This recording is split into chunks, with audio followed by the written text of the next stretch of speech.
فجر کے لیے اٹھی، موبائل کا الارم بند کیا، اسے سائلنٹ موڈ سے ہٹایا تاکہ دن میں بچوں کی کوئی کال مس نہ ہو جائے۔ نماز پڑھ کر کچن میں گئی، چائے کا پانی رکھا اور ناشتے کی تیاری کرنے لگی۔ ناشتے سے فارغ ہوتے ہوتے 9 بج گئے۔ دھوپ اچھی نکلی تھی، سوچا مشین لگا لوں۔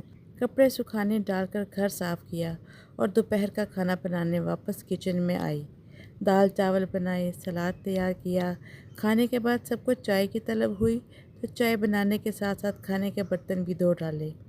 باہر ہوا تیز چلنے لگی تھی، کپڑے اڑ رہے تھے، اس لیے سوکھے ہوئے کپڑے اتارے اور استری کرنے بیٹھ گئی۔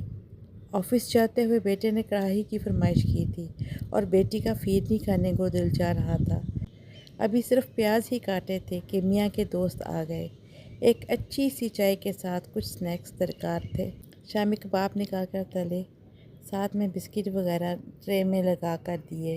پھر کام کرتے ہوئے وقت کا پتہ ہی نہیں چلا اور مغرب کی اذان ہو گئی۔ نماز ادا کر کے واپس اپنی مخصوص جگہ کچن میں پہنچی۔ کچھ ہی دیر میں گھر والوں کی واپسی شروع ہو گئی۔ پہلے بیٹا، پھر بیٹی اور آخر میں ان کے والد صاحب تشریف لائے۔ سب کو کھانا وغیرہ کھلا کر برتن دھونے لگی تو بیٹی نے کہا، چھوڑیے میں کرتی ہوں۔ تو وہ سارے دن کی آفس ورک سے تھکی ہوئی تھی، میرا دل ہی نہیں چاہا اس سے کام کروانے کو تو اسے منع کر دیا۔ سارے گھر کی لائٹ چیک کر کے آخرکار اپنے بستر پر پہنچی۔ پاؤں پوری طرح درد کر رہے تھے۔ موبائل سائلنٹ موڈ پر لگانے کے لیے اٹھایا تو بہت سے اسٹیٹس لگے ہوئے تھے۔ تجسس ہوا تو اسٹیٹس اوپن کیا۔ ایک کے بعد ایک اسٹیٹس کھلتے چلے گئے اور سب پر ایک ہی بات لکھی ہوئی تھی، ہیپی وومنس ڈے۔ اوہ، تو آج میرا دن تھا۔ میں مسکرا دی۔